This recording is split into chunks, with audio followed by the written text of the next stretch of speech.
So it becomes very important to do what we're doing today.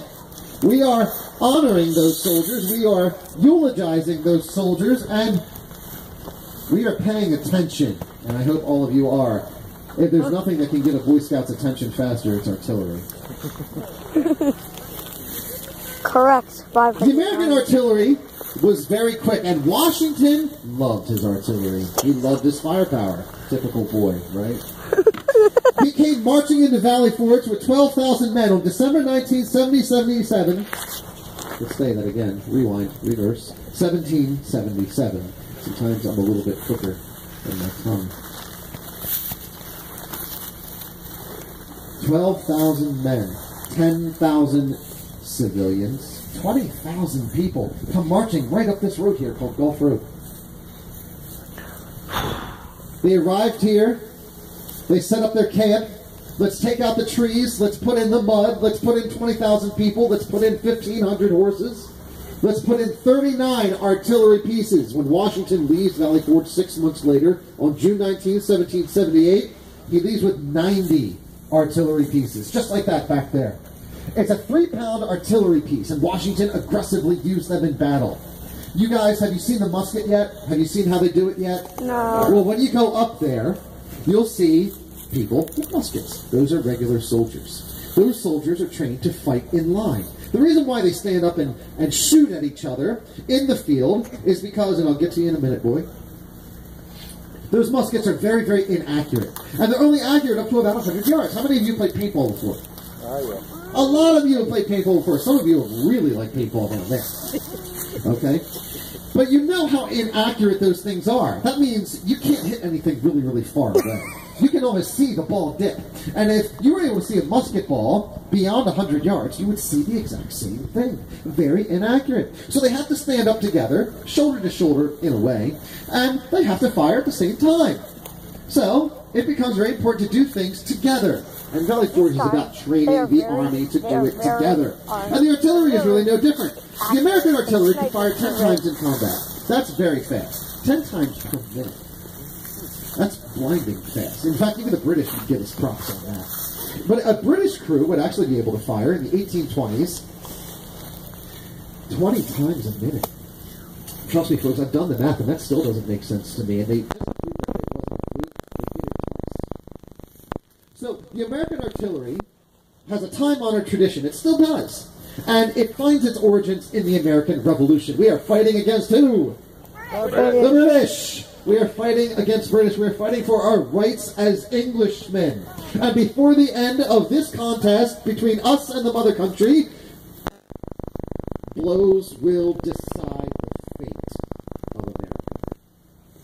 And helping us decide that fate is the artillery crew. Now, when they get into combat, they're going to be able to fire very quickly. Washington, when he catches up with the British, 9 days later, after the British had evacuated from Philadelphia, in June of 1778, on June 28th of that same year, we catch the British, and for hours, it becomes a slugfest between the British and American artillery. Oh.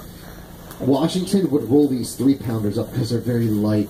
And a 3-pound ball, which some of you have seen, can carry a wind around it that's deadly up to about 5 feet. So not only if I hit somebody in front of you, but everyone next to that person, including yourself, if you're in that range, you'll die too. One 6-pound ball could kill 40 men. A 3-pound ball could kill half. A 3-pound ball could saw an individual in half.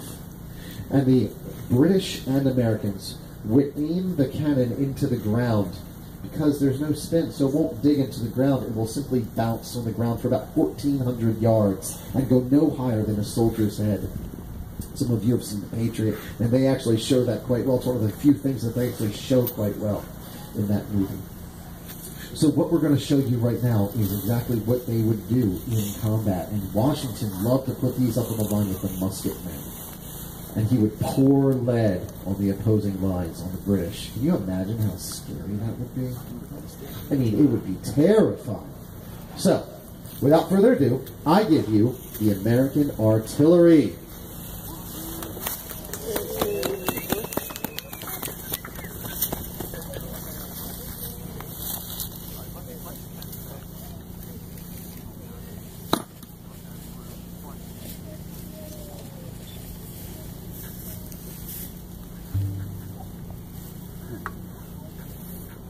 one round solid shot.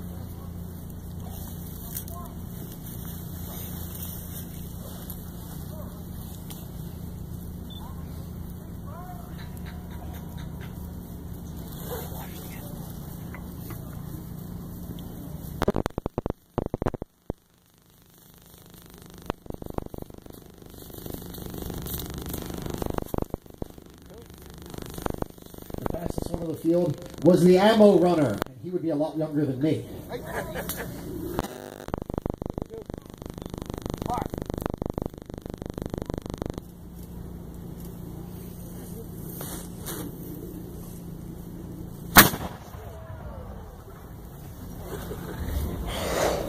The ammo runner would be the fastest one on the field. If you were firing 10 times a minute, you better be very, very fast.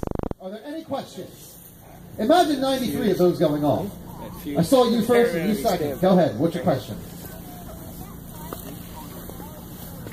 The ball does not blow up. It is a solid ball. It is a very solid ball. And some of you actually held it. It's very heavy. And it leaves that gun at almost 1,000 feet per second. It goes very fast. Yes.